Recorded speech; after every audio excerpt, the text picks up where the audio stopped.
I haven't touched a man in 10 years. The words left Eleanor's lips like a ghost, a whisper that somehow silenced the entire church. Her voice, usually low and steady from calling cattle and children, broke like thin ice over a deep river. She stood there, a woman built like an oak tree, all of 6 feet tall, trembling before rancher James McKenna. Her hands, calloused and scarred from burying a husband and 3 children in a single brutal winter, reached for his face. It was the desperate reach of a drowning soul grabbing for a floating log. When her lips met his, she tasted salt. Tears she'd forgotten how to cry. The whole congregation just stopped. "Please," she breathed against his mouth, the word a raw prayer.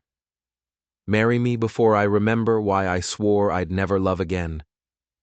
But James didn't see a desperate woman. He saw the truth in her haunted, storm-gray eyes. This wasn't about want. This was about a woman who'd walked through hell and was finally asking for a map to somewhere else. The church was frozen in time. Kids stopped squirming in the pews. Hard men in worn boots shifted their weight, their faces locked in disbelief. The women clutched their prayer books tighter, leaning forward, not wanting to miss a single second. Even the preacher, a man who'd seen it all, had a tremor in the hand that held the good book. Eleanor didn't look away. She stood taller, if that was even possible. Her plain blue dress couldn't hide the hard muscle in her arms or the faint, silvery scars that traced her collarbone. Her life story was written right there on her skin. James McKenna just looked at her. He didn't blink. His wide shoulders seemed to fill the whole front of the church. His jaw was set like stone. He could have stepped back. He could have laughed. He could have turned and walked away, and no one would have blamed him. Instead, he leaned in, just a little, like a man waiting for a lightning strike. "Reverend," he said, his voice quiet but solid as the earth, "finish what you started." The preacher's mouth opened and closed like a fish on a dock. He was caught between his duty and the town's unwritten rules. Eleanor's heart was a drum against her ribs, each beat a hammer blow. She braced for the whispers to turn into cruel laughter. She was ready for the rejection. But James didn't move. His hand came up, palm open, waiting.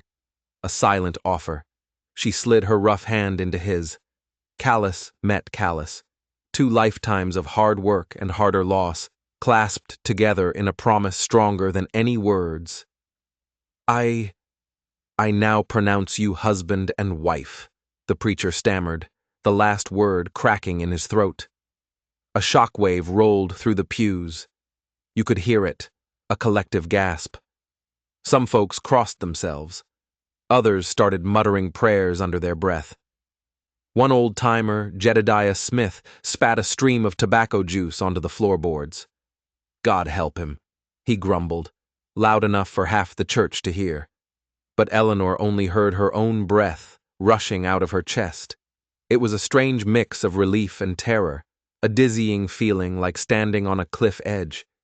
Outside, a single clap of thunder cracked across the clear blue sky. A strange omen. The congregation spilled out into the sun-drenched street, their voices rising all at once, gossip flowing like a river after a flash flood. Eleanor walked out first, her chin high, shoulders back, a queen in a threadbare dress. James followed a step behind, his presence a silent wall at her back. The wagon was waiting. Dust devils danced in the wind. She climbed up onto the seat without any help, her long skirt catching on the wheel. James checked the reins, then swung himself up beside her. With a soft click of his tongue, the horses lurched forward. The town shrank behind them, but she could feel their eyes. 100 burning stares on her back. The silence in the wagon was thick and heavy, the kind of quiet that comes right before a tornado. Eleanor gripped the wooden seat until her knuckles were white. She wanted to say something, anything, but the words were stuck in her throat. Finally, James spoke, his eyes fixed on the horizon. Why me?" Her throat felt tight as a knot. "'Cause you didn't look away," she whispered.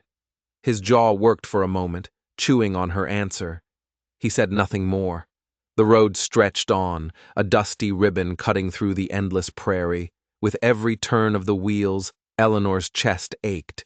She'd done it. She'd made her stand. She'd taken a leap of faith off that cliff. But now, in the quiet rumble of the wagon, doubt started creeping in. A cold snake in her gut. She thought of the 3 small graves on the hill, the big one beside them, the promise she'd screamed at a winter sky never to feel anything again. And here she was, sitting next to a stranger she'd just kissed and married in front of the whole world, daring to believe that maybe, just maybe, there was life after the ruin. By the time they reached his land, the sun was a bleeding orange smear in the west. The valley opened up before them, the grass glowing like gold. A small cabin was tucked against a stand of pines, leaning a bit, as if tired of fighting the wind. A thin curl of smoke rose from the stone chimney. It smelled of pine and damp earth and wood smoke. It smelled like a place someone lived. James pulled the horses to a halt. "This is home." The word hit her like a punch to the gut. She swallowed hard, her mouth suddenly dry. "For both of us?" He turned then and looked at her. Really looked at her. His gaze long and searching. He seemed to be weighing her, measuring her truth against his own. "For as long as you want it to be," he said, his voice rough. She climbed down from the wagon, her worn boots sinking into the soft dirt. Her heart pounded with a terrifying new thought. For the first time in 10 years, she might actually want to stay. But as she took a step toward the cabin, she saw it, propped right against the door frame, dark and menacing in the fading light, a rifle. And from the faint, acrid smell in the air, she knew one thing for certain. It had been fired. Recently. The cabin door creaked open on leather hinges, revealing a single room. It was sparse, but clean. A stone fireplace, a rough-hewn table with 2 chairs, a bed in the corner with a patched quilt. It was a place built for survival, not comfort. The rifle James had picked up from the doorway now rested in the corner, a silent sentinel. Eleanor stood in the middle of the room, feeling too big, too out of place. This was his space. The thought of sharing it, of sharing anything, felt foreign and dangerous. James didn't say a word. He moved around the small space with a quiet efficiency, lighting a lantern that cast flickering, monstrous shadows on the walls. He stoked the fire, adding a log from the pile by the hearth. The simple domestic act was so jarring, so different from the wild desperation in the church, that Eleanor felt a fresh wave of unease. Who was this man? "There's stew on the hearth," he said, his back to her. "Eat if you're hungry." She wasn't hungry. Her stomach was a cold, tight knot. But she walked to the fireplace and ladled some of the thick, dark stew into a wooden bowl. She sat at the table, her back straight, and ate in silence. James didn't join her. He stood by the single window, staring out into the deepening darkness, his hand never far from the rifle in the corner. The silence wasn't just quiet. It was alive. It was filled with everything they hadn't said, every question they hadn't asked. After she finished, she washed her bowl in a basin of water by the door. As she set it down to dry, her hand brushed against a small stack of papers on a crate. Most were receipts for feed and seed. But one was different. It was a wanted poster, old and creased, the face on it weathered and faded. But the name was clear. James McKenna, wanted for armed robbery. Her blood ran cold. She snatched her hand back as if burned. She didn't let him see. She turned slowly, her heart hammering against her ribs. He was still at the window, a dark silhouette against the moonless night. This wasn't just a quiet rancher. This was a man with a price on his head, and she had just bound her life to his. "The bed's yours," he said, his voice startling her. He still hadn't turned around. "I'll take the floor." She didn't argue. She walked to the bed, the paper with his face on it burning an image in her mind. She lay down, fully clothed, pulling the rough quilt up to her chin. She listened to the sound of him unrolling a bedroll by the fire, the pop and crackle of the flames, the low moan of the wind outside. She lay there for what felt like hours, every muscle tense, her mind racing. She hadn't escaped her past. She had just traded it for a new, more dangerous one. What had she done? Marrying a stranger was one thing. Marrying a wanted man was something else entirely. She had run from ghosts only to find herself sleeping in a den with a wolf. Sleep wouldn't come. Finally, in the dead of night, she heard him get up. She held her breath, listening. He wasn't stoking the fire. He was walking toward the door. The leather hinges groaned softly. He was leaving. A strange panic seized her. She sat up, the quilt falling away. "Where are you going?" The question was out before she could stop it. He paused in the doorway, half in, half out. The faint starlight outlined his broad frame. "There's business I have to tend to," he said, his voice low and flat. "Something that won't wait for morning." "Business?" she asked, her voice trembling slightly. "With a rifle?" He turned his head then, and even in the darkness she could feel the weight of his gaze. "Especially with a rifle," he said. And then he was gone, slipping out into the night and shutting the door behind him, leaving her alone in the suffocating silence of the cabin, with a cold fire and a wanted poster that told a story she didn't understand. She was James McKenna's wife, and she had no idea what that meant. The first rays of dawn were painting the valley in shades of gray and pink when the cabin door opened again. James stepped inside, moving with a weariness that went bone deep. His face was grim, etched with new lines of exhaustion. There was a fresh tear in his sleeve and a dark smudge on his cheek that looked suspiciously like gunpowder. He didn't look at her where she sat at the table, a cold cup of coffee in her hands. She hadn't slept a wink. The wanted poster was tucked away, a secret she was holding close. "Trouble?" she asked, her voice carefully neutral. He walked to the water basin and splashed his face, the sound loud in the quiet room.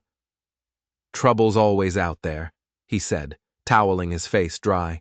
"Just a matter of keeping it from getting in." His answer told her nothing and everything. It was a wall, and she was on the outside of it. That morning, they rode into town for supplies. It was a necessary evil. As they walked down the main street, the world seemed to hold its breath. Doors creaked shut. Conversations died mid-sentence. Faces appeared in windows, only to vanish when she looked their way. It was worse than the whispers in the church. This was a cold, hard shunning. James walked beside her, his face a mask of indifference. But she could see the tension in his shoulders, the way his eyes scanned the rooftops and alleyways. He wasn't just ignoring gossip, he was watching for a threat. Inside the mercantile, the air was thick with the smell of pickles and judgment. Mrs. Halloway, the owner's wife, stood behind the counter, her lips pursed so tight they'd disappeared.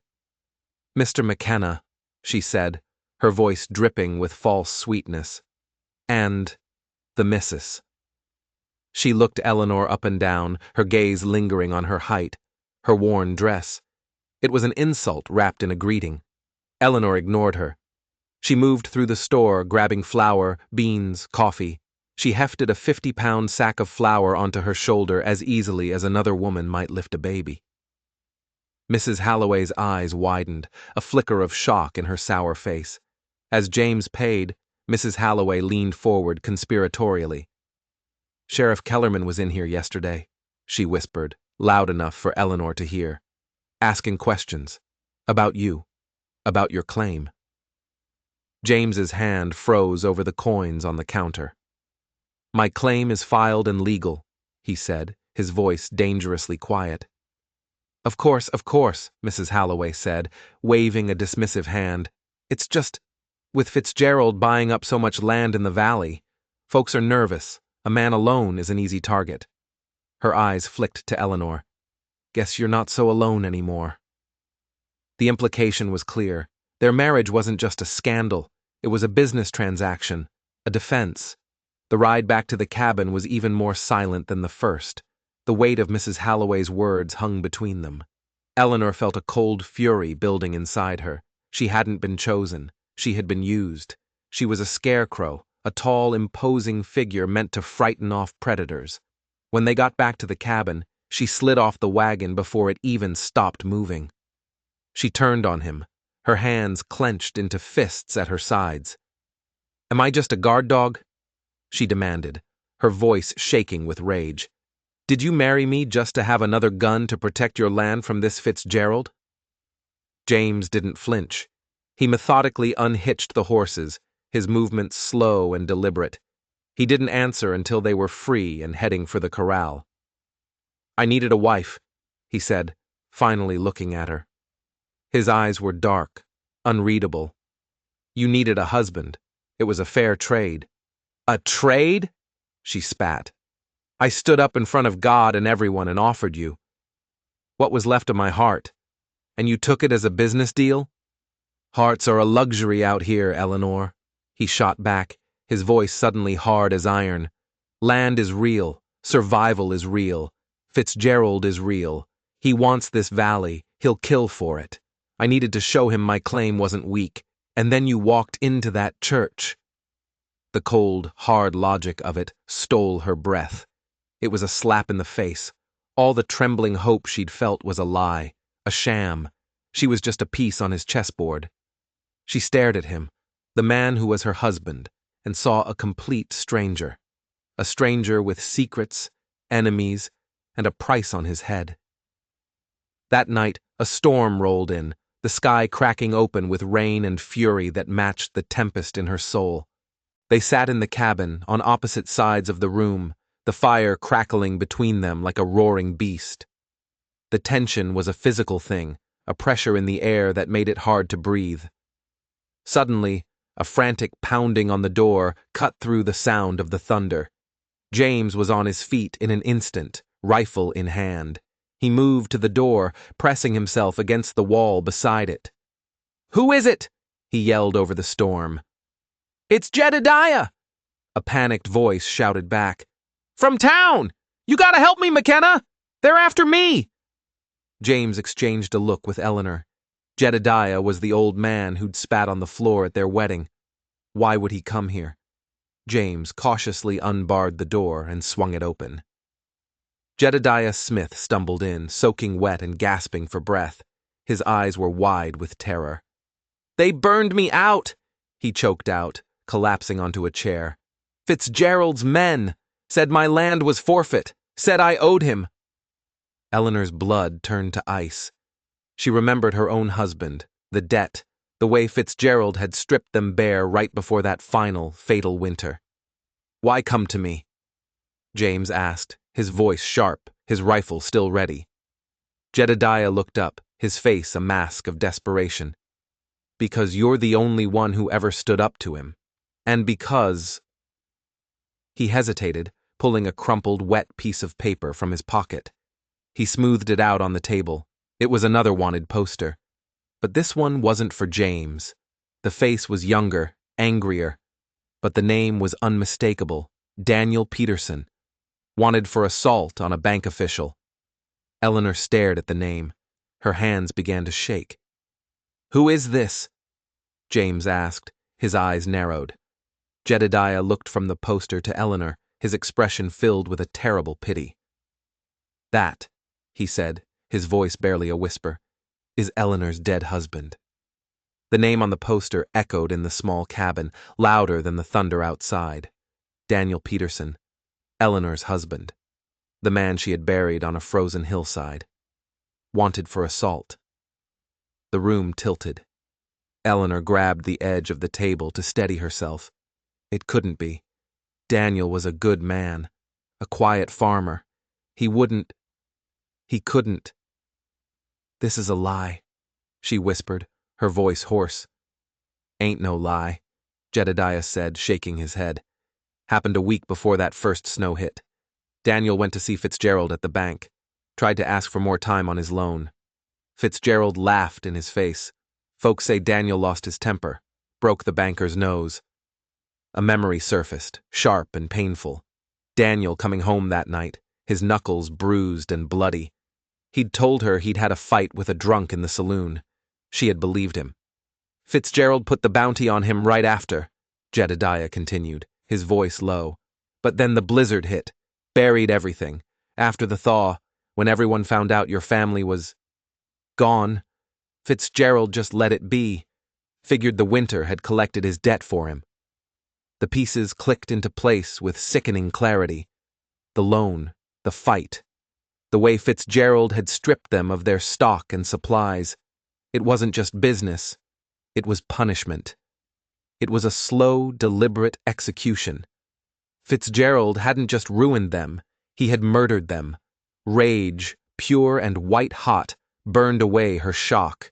It was a fire in her veins, melting the ice that had encased her heart for 10 long years. She looked at James, who was staring at the poster with a grim, tight-lipped expression. He knew. He had known about men like Fitzgerald. "You knew," she said, her voice flat and cold. "You knew what he was capable of." "I knew he was a thief and a bully," James replied, his gaze meeting hers. "I didn't know he was your family's executioner." The unspoken truth hung between them. Their separate wars against the same man had just merged into one. They weren't just two lonely people anymore. They were allies, bound by a shared enemy. Before anyone could say another word, the sound of hoofbeats cut through the storm. Not one horse, several, moving fast. James grabbed the rifle, his face hardening. "Jedediah, get away from the window. Eleanor, douse the lantern." The small room plunged into darkness, lit only by the flickering firelight and the occasional flash of lightning. James moved to the window, peering out through a crack in the shutters. "3 riders," he whispered. "And they ain't lost." Eleanor's heart hammered in her chest. She could hear the jingle of harnesses, the splash of hooves in the mud. They were circling the cabin. "McKenna!" A voice boomed from outside, rough and menacing. "We know you're in there, and we know you've got the old man. Fitzgerald sends his regards." It was the sheriff, Kellerman. Eleanor's stomach clenched. The law wasn't the law here. It was just another weapon in Fitzgerald's arsenal. "He wants the old man, McKenna," Kellerman shouted. "And he wants the woman. Says she's trespassing on property that should have been his years ago." A cold dread washed over Eleanor. This wasn't just about James's land anymore. It was about hers. Fitzgerald was coming to collect on a debt he believed he was still owed. He was coming for her. "Send him out now, and we'll let you walk away," Kellerman offered. James let out a short, harsh laugh. "You're a liar, Kellerman. You've never let anyone walk away." There was a moment of silence from outside. Then Kellerman's voice came back, colder than before. "Have it your way. Boys, light it up." A torch suddenly flared in the darkness, its orange light dancing horribly against the rain-streaked window pane. They were going to burn them out, just like they did to Jedediah. Eleanor looked around the dark, small cabin, at the terrified old man huddled by the hearth, at James, a grim shadow by the window, rifle at the ready. This was it. This was the fight. She had run from it once, hiding in her grief. She wouldn't run again. She walked to the corner where James kept his spare rifle. Her hands didn't shake as she picked it up. The cold, heavy steel felt right. It felt like purpose. She moved to the other window, opposite James, and crouched down, pulling the bolt back with a satisfying click. James glanced over at her in the dim light, a flicker of surprise in his eyes. "He took my family," Eleanor said, her voice low and steady as a rock. "He will not take this home." Outside, a torch arced through the air, a fiery comet heading straight for the cabin's roof. The torch hit the sod roof with a dull thud, hissing in the rain. It sputtered and smoked, but didn't catch fire. A lucky break. But they wouldn't stop with just one. "Jedediah, get the water buckets," James ordered, his voice sharp and commanding. "Put out anything that catches." The old man scrambled to obey, his fear replaced by a desperate urgency. "Eleanor," James said, not taking his eyes off the window. "You know how to use that?" "I know how," she replied, her knuckles white on the stock. She'd hunted for her family. She'd protected them. The skill was buried, but not gone. "Don't shoot to kill unless you have to," he said. "We're outnumbered. We just need to make them think this isn't worth it." Another torch flew through the air, this one landing closer to the edge of the roof, where the rain wasn't as heavy. A small flame began to lick at the dry wood. "Now!" James yelled. He shoved the barrel of his rifle through the window and fired. The shot was deafening in the small space. A cry of pain came from the darkness outside. At the same moment, Eleanor aimed at the man holding the next torch and squeezed the trigger. Her shot went wide, but it was close enough. The man yelped and dropped the torch, diving for cover. Outside, Kellerman roared, "They're armed! Return fire!" Suddenly the world exploded. Bullets slammed into the log walls of the cabin, splintering the wood. One crashed through the window near Eleanor, showering her with glass. She flinched but held her position. Jedediah, meanwhile, was frantically throwing water onto the smoldering spot on the roof from inside, the water sizzling as it hit the small flame. "They're trying to pin us down," James shouted over the din. "They'll rush the door." It was a terrifying dance, a flash of muzzle fire in the darkness, followed by the boom of a gun and the splintering of wood. Eleanor found a strange calm settling over her. The years of silent grief had forged something hard and unbreakable inside her. She wasn't the trembling woman in the church anymore. She saw a shadow move near the woodpile. She didn't hesitate. She aimed and fired. The shadow dropped with a grunt. "One down," she said, her voice steady. James glanced at her, a look of grim respect on his face. "Keep your head down," was all he said. The siege felt like it lasted for hours. The air in the cabin grew thick with gunpowder and smoke. Outside, the rain turned the yard into a muddy mess. Kellerman and his men were relentless, but James and Eleanor were just as stubborn. They had something to fight for. Then there was a lull in the shooting. The silence was almost more terrifying than the noise. "What are they doing?" Eleanor whispered. "Something smart," James muttered, "which means it wasn't Kellerman's idea." A new voice cut through the night, smoother and more dangerous than the sheriff's gravelly bark. "Mr. McKenna, Mrs. McKenna, this is an expensive waste of ammunition." Eleanor froze. She knew that voice. It was the same slick, oily voice that had told her husband everything would be fine just days before he was ruined. It was Fitzgerald. "You can't hide in there forever," Fitzgerald called out, his voice dripping with mock sympathy. "The cabin will fall. The law is on my side. The town is on my side. What do you have?" James leaned close to the window. "I've got a wife who shoots better than your hired guns," he yelled back. A dry chuckle came from the darkness. "Ah, yes, the giant widow. I heard about your little wedding. A desperate move, McKenna. Very touching, but her past belongs to me. Her husband's debt is now her debt. That land she lived on, the land her family is buried on, is mine. By law." The words were a physical blow. He wanted her family's land, the place where her children lay. "You'll never have it," she screamed, her voice raw with fury. "Oh, I will," Fitzgerald replied calmly. "And I'll have your little homestead too, McKenna. I will own this entire valley. Now, this is my final offer. Send out the old man. You and your wife can ride out of here. Disappear. I'll even forget the bounty on your head, a gesture of goodwill." It was a tempting offer. Freedom. a chance to escape. But Eleanor knew it was a lie. Fitzgerald didn't let ghosts go, he collected them, and she knew what leaving would cost her, the graves of her children, the last piece of her old life. She looked at James.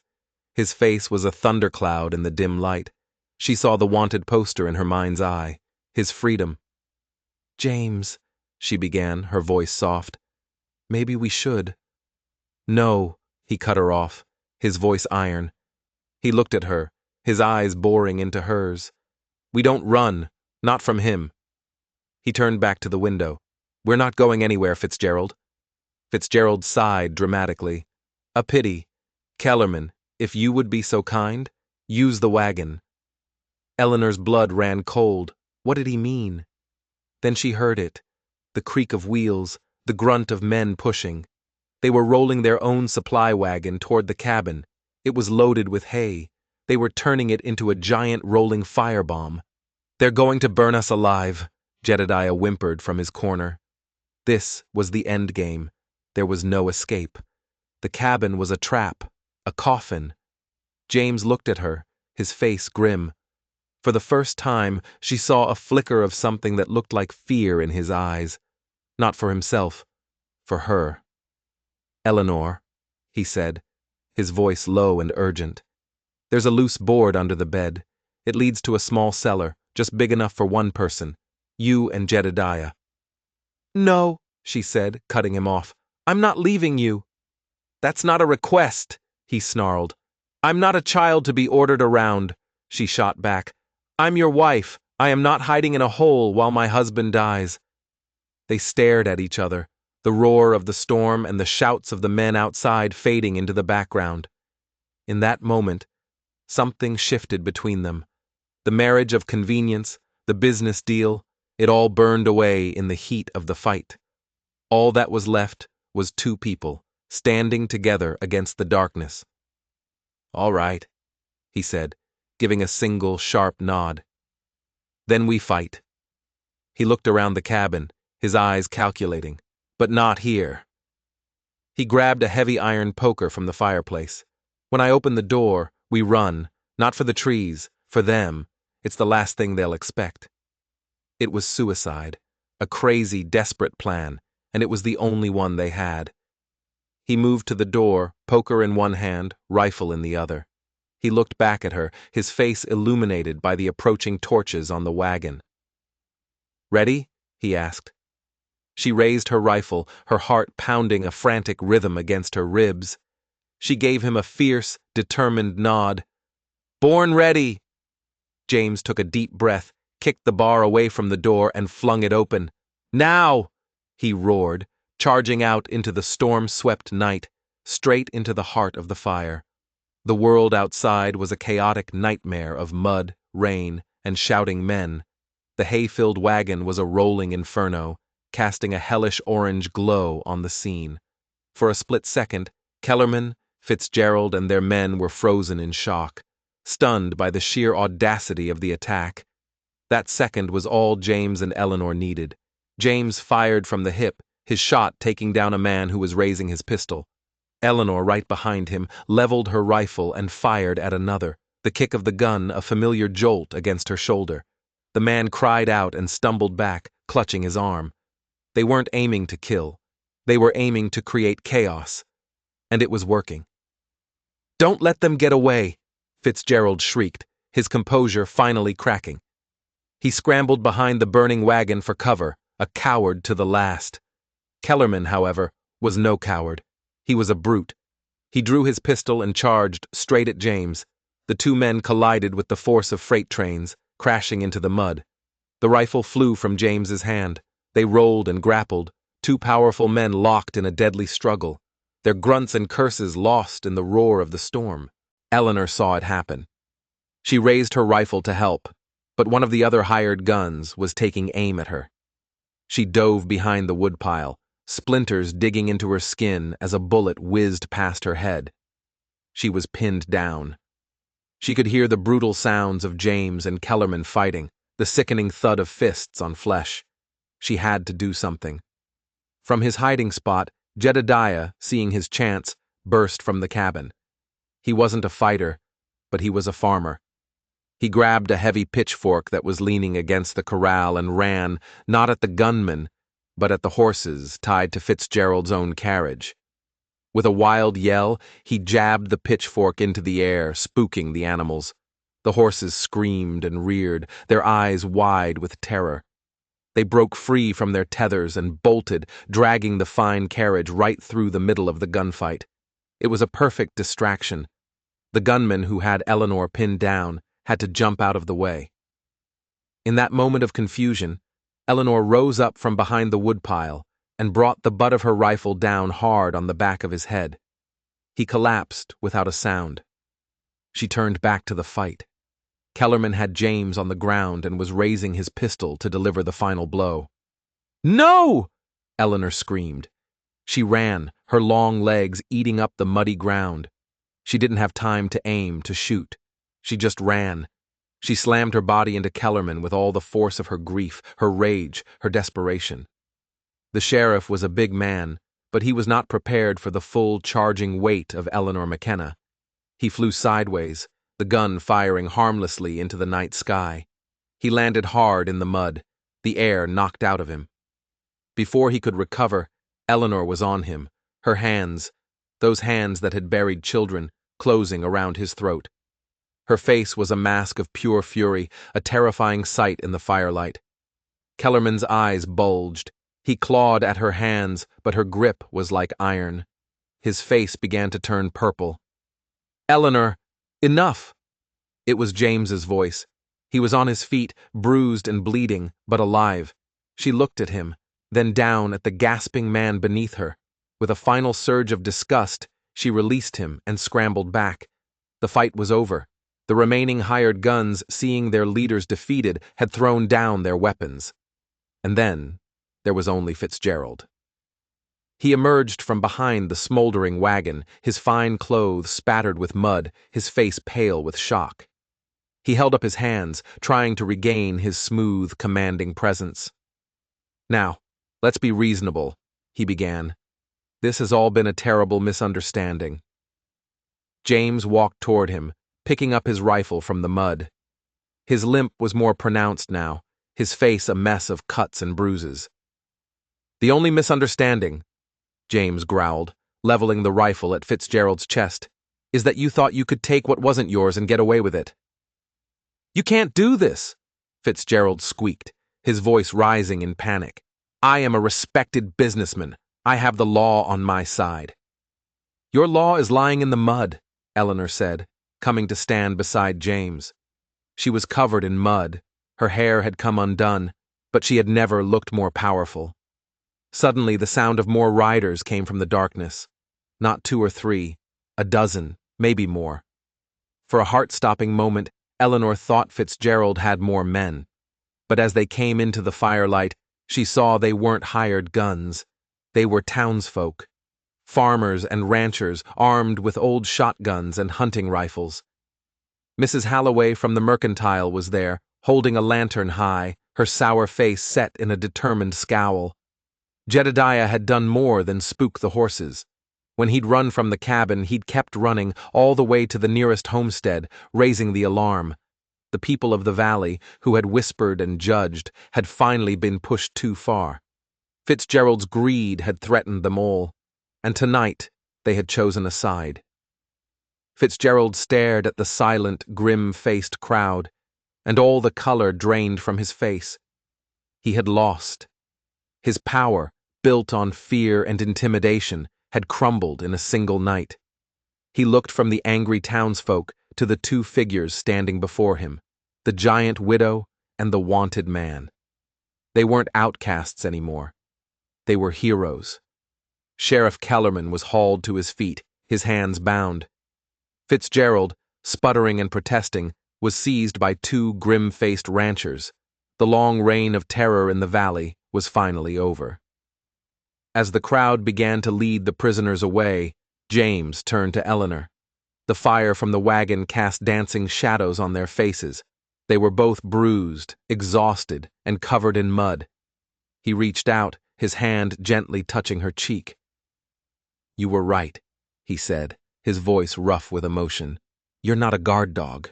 He paused, his thumb tracing a smudge of dirt on her skin. "You're a grizzly bear." Despite the pain, the exhaustion, a small smile touched Eleanor's lips. She looked at this man, her husband, the man who had traded for her, used her, and then fought beside her, and she saw the truth. He hadn't looked away in the church, and he hadn't looked away tonight. The sun rose on a valley that felt new, washed clean by the storm. The smoke from the burned wagon was a thin gray smudge against a pale blue sky. The townsfolk were gone, having taken Fitzgerald and his men to the next county, where the law was real. Jedediah was asleep inside the cabin, exhausted but safe. Eleanor and James stood outside by the corral. The air was cool and smelled of wet earth. Eleanor was tending to a deep cut on James's arm, her touch surprisingly gentle as she cleaned and bandaged it. "The wanted poster," she said quietly, not looking at him. "The one for you. Is it still active?" He was silent for a moment. "It's old," he finally said. "From another life. The man I was accused of robbing was Fitzgerald's partner. It was a setup, but the law doesn't care much for the details once the paper is printed. So you'll always be looking over your shoulder," she stated. It wasn't a question. "I have been," he admitted, "for a long time." He looked at her then, his gaze steady. "But last night, fighting next to you, I wasn't looking over my shoulder. I was just looking ahead." She finished tying the bandage and finally met his eyes. All the secrets were out now. The debts, the bounties, the ghosts of their pasts. They were laid bare between them. There was nothing left to hide behind. "My husband, Daniel," she began, her voice thick. "He wasn't a fighter. What he did at the bank, that rage, it was because he felt helpless, because he couldn't protect us." She took a shaky breath. "I spent 10 years thinking the winter killed my family, but it was helplessness that killed them. It was fear." She looked down at her own hands, still caked with mud from her fight with Kellerman. "Last night, I wasn't helpless." "No," James said softly. "You were not." He reached out and took her hand, his calloused fingers intertwined with hers. It was a simple touch, but it felt more real, more binding, than the preacher's words or the desperate kiss at the altar. It was a touch between equals. Survivors. A few months later, the cabin was no longer leaning. James, with the help of neighbors who were no longer strangers, had straightened and strengthened it. A new porch stretched across the front, and in a small tilled patch of earth, green shoots were beginning to push their way toward the sun. Eleanor's garden. The valley was healing. With Fitzgerald gone, people were breathing easier. The whispers that had once followed Eleanor had been replaced by nods of respect. She was no longer the strange mountain widow. She was Mrs. McKenna, the woman who had faced down a tyrant and won. One evening, as the sun dipped below the mountains, painting the sky in fiery colors, Eleanor sat on the porch swing James had built. He sat beside her, his newly healed arm resting on the back of the swing, close to her shoulders. "Do you ever think about leaving?" she asked quietly. "Going somewhere the wanted poster can't follow you?" He looked out at the land. His land. Their land. "Everything I need is right here," he said, his eyes finding hers. She leaned her head against his shoulder, a gesture that felt both new and anciently familiar. She closed her eyes, breathing in the scent of pine, damp earth, and the man beside her. It was the scent of home. The ghosts were still there. They always would be. The 3 small graves on a distant hill were a part of her story. But they were no longer the whole story. Now there was a new chapter, one filled with the quiet strength of a man who didn't look away, the fierce loyalty of neighbors, and the surprising resilience of her own heart. Love hadn't come like a lightning strike. It had come slowly, quietly, forged in gunpowder and desperation, and tempered in the peaceful silence that followed. Eleanor McKenna, the woman who had sworn off the touch of a man, finally understood. She wasn't just surviving, she was living. If this story of two survivors finding their way home resonated with you, you won't want to miss what happens next in our series. Make sure you hit that subscribe button and ring the notification bell so you never miss a new story. Thanks for being part of the journey.